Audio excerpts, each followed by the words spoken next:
asalaamaaleykum sama gars yi bëggawaan naa leen siyaar leen bu baax a baax di leen jaajëfal di leen fàttali yéen a ngi seen biir canal Amzo TV officiel di wax na rek bi dee gan nga si chaîne bi nga abonné te bës cloche de notification yi pour nga bañ di manqué suñu yeneen i vidéo pour nga mën a comprendre vidéo bi nag il faut nga seetaan vidéo bi début à la fin pour nga mën a xam astuce yi nekk si biir yëpp. léegi dañuy ñëw ak yow si naka ngay récupérer say photo saa rek nga am application bi di Google photo par exemple.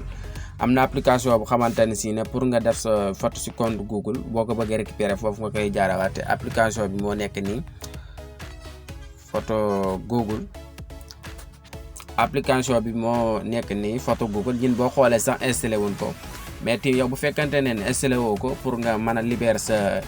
espace su téléphone nga bañ ko installé tamit bu la neexee daan la wax beneen yoon bu xamante ne si ne boo bëggee récupérer say photo yi nga xamante ne si ne moom nga sauvegarder woon si compte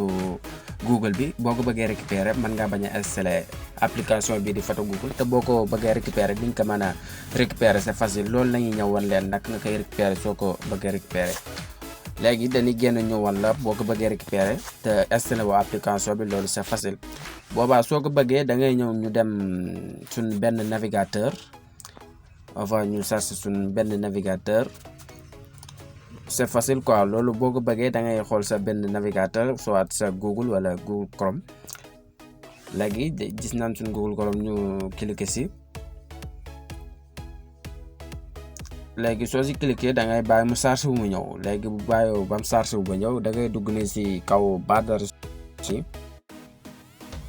léegi soo duggee barre de recherche bi nii da ngay tapé photo soo defee photo nga def point nga def Google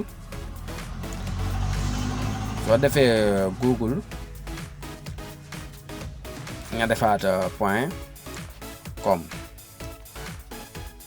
nga tapé photo point google point com léegi on va dañuy def recherche léegi dañuy def recherche ñu bàyyi mu recherche mu ñëw léegi boo recherché automatiquement rek daf lay yóbbu sa photo yi nga xamante ne si ne woon enregistré nga sa Google te même compte bi nga si connecté ni nga enregistré woon ko sa compte Google léegi yow nag bu fekkante ne da nga koy doog a def nii installé go sa compte email bi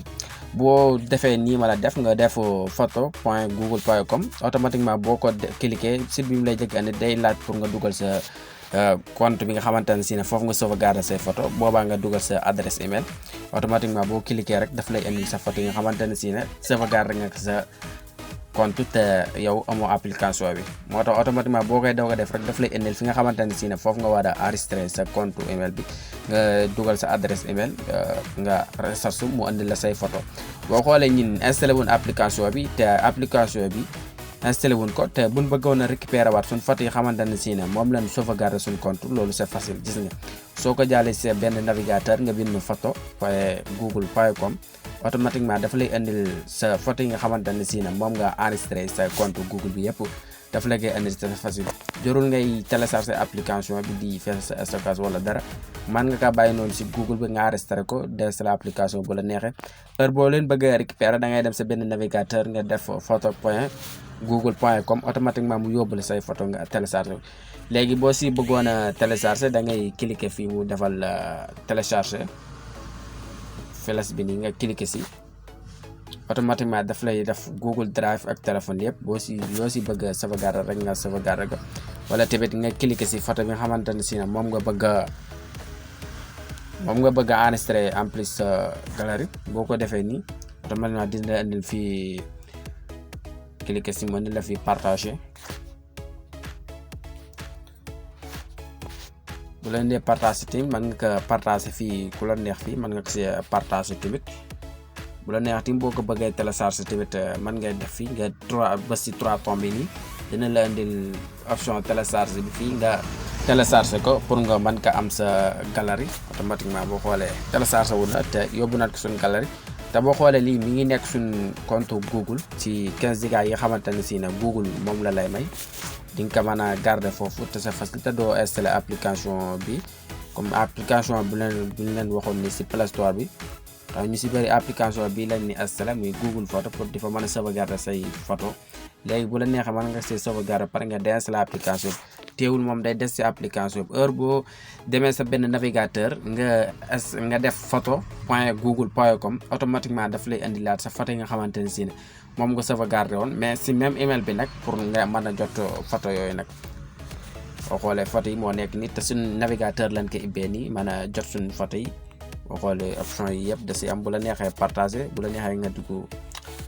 archive may photo yi nga xamante ne si ne da nga ko supprimer woon si biir Google bi yooyu yëpp day des fii si archive bi yaa ngi gis c'est facile. J'espère que astuce bi leer na te loolu lañ leen andiloon seen biir canal Omzo TV officiel di wax na rek bi di abonné goo nga abonné te bes cloche de notification yi pour ngay bañ di manqué seen yeneen i vidéo